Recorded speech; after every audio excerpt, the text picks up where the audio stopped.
Two small figures stood silently near the edge of the backstage curtain, their hands intertwined not because they chose to, but because life had stitched them together long before they understood what it meant to be different.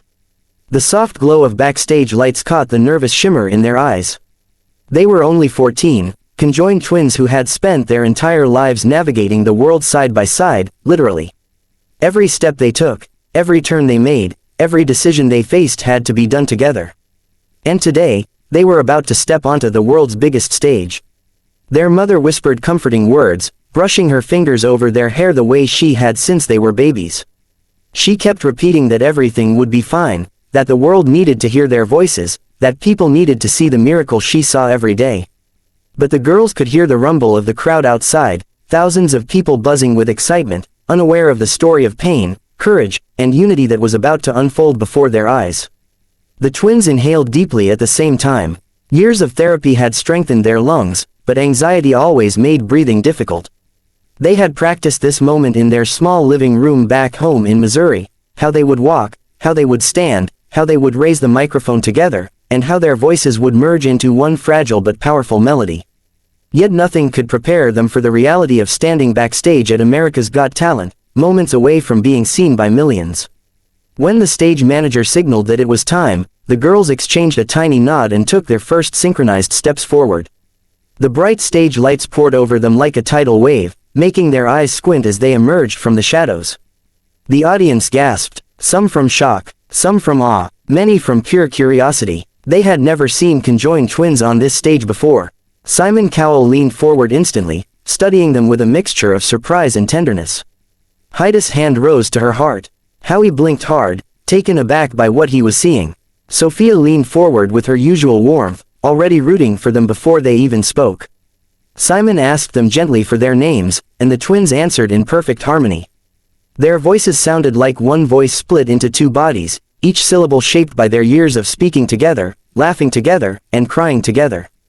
The audience listened with a reverent hush. When Simon asked what they were going to do today, the girls looked at each other, smiled faintly, and answered together that they would sing a song very close to their hearts, a song that reflected everything they had lived through, the pain, the hope, the fear, the courage, and the bond they shared since the moment they took their first breath.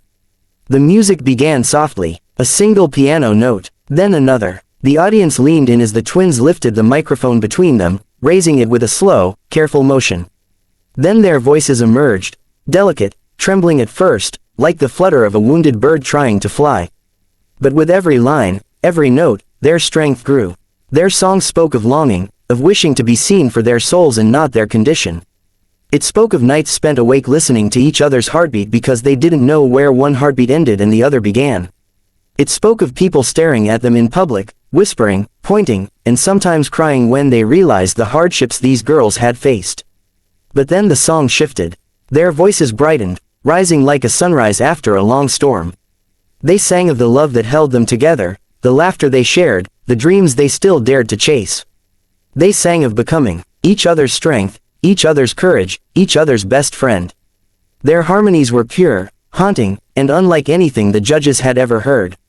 By the time they reached the chorus, something extraordinary happened. Two voices blended so perfectly that the audience couldn't tell where one ended and the other began. It sounded like one soul pouring out its truth through two fragile bodies. Even the cameraman wiped tears from his eyes. Simon's expression softened like melting ice. His usually stern posture loosened as he leaned to the side, visibly moved.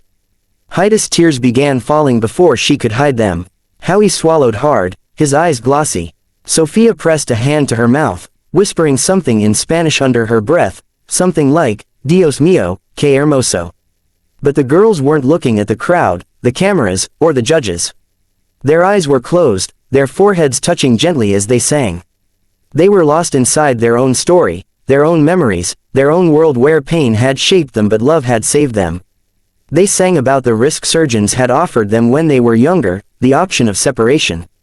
A surgery that could give them independence but could also take one of them away. The doctors had warned that one heart was weaker, one spine more fragile, one lung more vulnerable. Their parents couldn't bear the thought of choosing between life and death. So they remained as one, living with the fact that every breath they took was borrowed from each other's lungs. The song moved into its final verse, softer, more intimate. It spoke of hope, hope that the world would see them not as an oddity, not as medical mysteries, but as two young girls with dreams, with talent, with a story worth hearing. Their last note floated like a prayer hanging in the air, trembling but unbroken. And then silence. A long, stunned silence. The kind of silence that happens when an entire room forgets to breathe.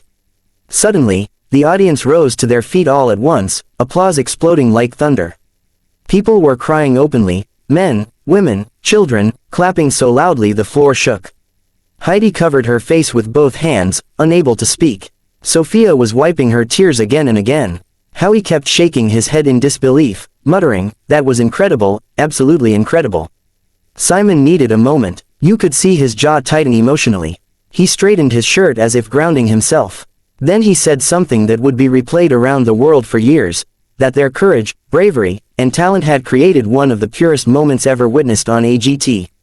He stood up, slowly, almost reverently, and the room fell into a hush. The twins looked terrified for a second, unsure what Simon would say next.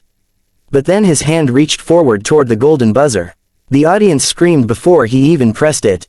A split second later, the confetti exploded from the ceiling, shimmering gold as it poured over the twins like a blessing from heaven. They gasped, their eyes wide with shock and joy. Their mother rushed onto the stage, crying uncontrollably as she wrapped her arms around them. The judges stood, every person in the audience stood, and as the confetti swirled around them like golden snow, the twins realized something they had never felt so strongly before, that they were seen, understood, celebrated, and loved by millions of strangers who finally saw them not as different, but as extraordinary. The girls cried openly, clinging to each other as the music swelled and the crowd continued cheering. Producers ran onto the stage to help hold the confetti as the twins tried to breathe through both tears and laughter. Simon reached them and told them they had changed the world that night, that they had shown the world what true harmony really meant. And as they walked off stage, together, as they always had, cameras followed them. The world followed them. Their story would go viral within hours. News outlets would talk about the miracle twins.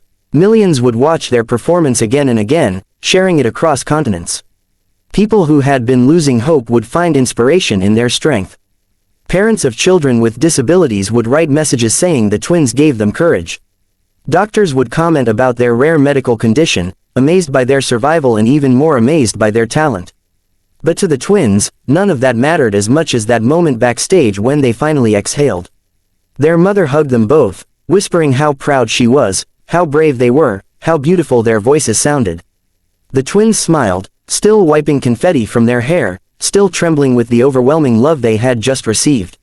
For the first time in their lives, they felt like the world wasn't staring at them, the world was standing with them. And that feeling was worth more than anything.